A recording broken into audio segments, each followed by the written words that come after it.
હું હરીશ પરમાર, પ્રયાસ juvenile add centre સોસાયટીના વડોદરા જિલ્લા કાર્યકર્તા અને અમારી સંસ્થા વડોદરા જિલ્લાની ટાસ્ક કમિટીની મેમ્બર પણ છે.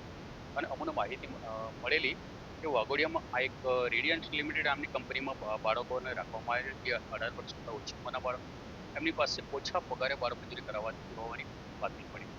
આજની તારીખે ડીટીએફની રેડનું આયોજન થયું હતું અને આ ડીટીએફની રેડમાં આ જે જગ્યાનું રેડ કરવાનું આયોજન કર્યું. આજે ડીટીએફની આખી ટીમ આ કંપનીમાં આવી છે. તપાસ કરતા લગભગ 20 કરતા વધુ બાળકો મળી આવ્યા, જેમાંથી 3 છોકરાઓ છે, બીજી છોકરીઓ છે, જે તમામની ઉંમર 17 વર્ષ, 15 વર્ષ, 14 વર્ષ સુધીની ઉંમર થાય છે.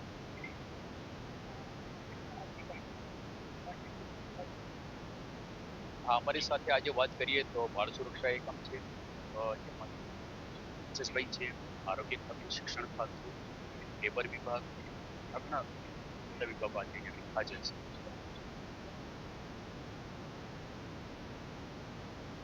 આજે અહીંનો પ્રોસેસ પૂરો કર્યા પછી એમનું મેડિકલ કરવામાં આવશે. મેડિકલ કર્યા પછી બાળ ગોકુલમ ખાતે આ બધાને ત્યાં મૂકવામાં આવશે, જ્યાંથી એમના વાલી વારસો એમના બાળકોને પરત લઈ જશે.